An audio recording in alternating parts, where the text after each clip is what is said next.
All right, ladies and gents, this is part 2 of things you may or may not know about the Selector Tool. The next bit that I'm going to go over is what you can do with the Selector Tool. It's changing the object's height and width and constraining those changes. All right, there's several ways to change the size of an object.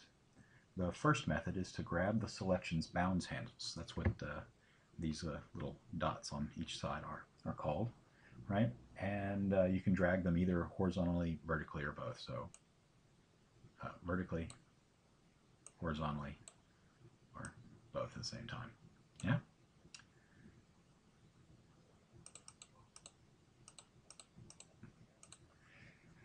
The next thing is the selection's bounds handles can be turned on and off with this button, by the way. You have to select it first to show. So there's on, that's off, on, off. We'll leave them on for now. The second way is by turning on the object edit handles. Now I'm going to bring up the rectangle here for right now. And by clicking on this button here, you can show the object edit handles. Now look at the bottom left-hand corner here.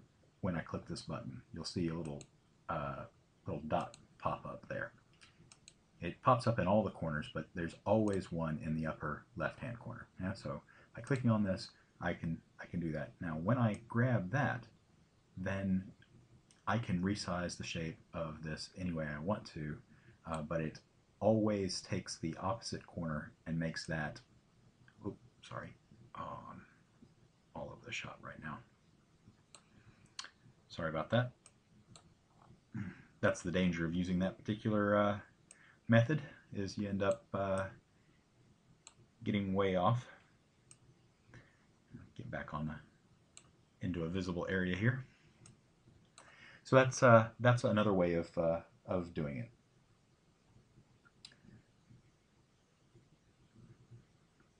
But remember, when you do grab those, when you grab one of these object edit handles, is always anchored by the exact opposite side, right? So if I grab this one, it's anchored here. If I grab this one, it's anchored there. Next, I want to talk about the lock aspect ratio button. That's this little padlock right here.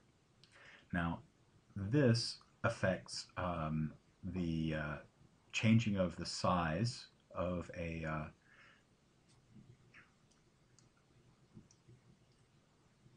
these items up here, right?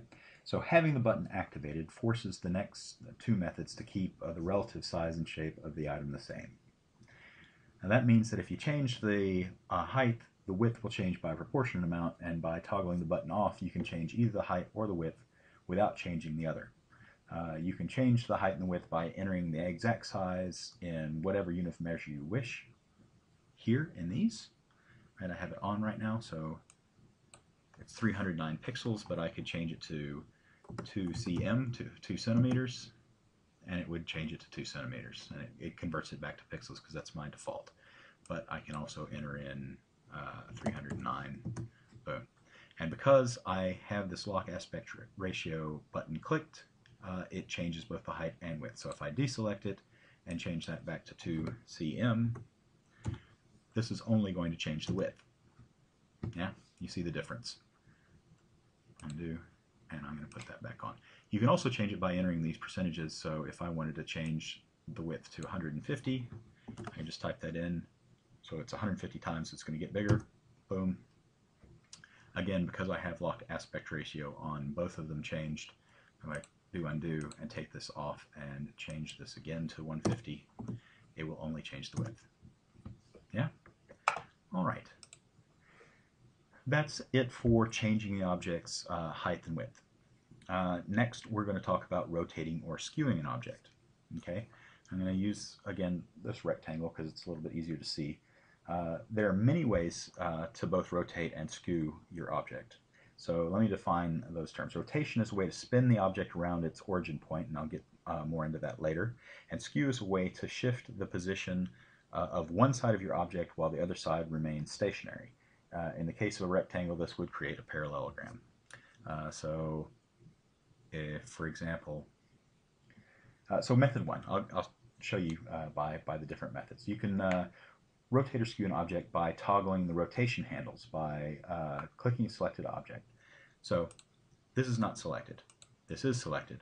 Click it one more time, and you show the rotation handles. Yeah, and then you can rotate or skew. Yeah, and that goes the same way for any of these. Yeah, rotate, skew. So by choosing the left side of the rectangle and skewing there, the right side stays in the same position. Yeah? If by choosing the top, the bottom stays in the same position. Same if I choose the bottom, the top stays in the same position. You get the idea. Okay, so that's rotating and skewing for the first method.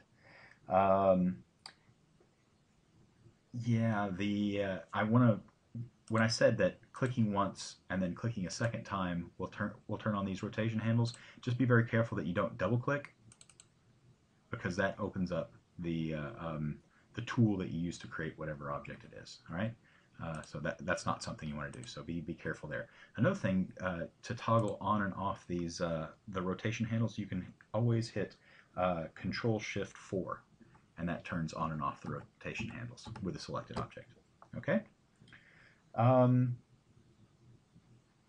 And that's that. So method number 2 for rotating or skewing an object is within the selections bounds handles, these ones that are outside here. Yeah, you can place your mouse pointer between the selections bound handles and the shape itself, and you get a cursor that shows an arrow pointing between the handle and the shape.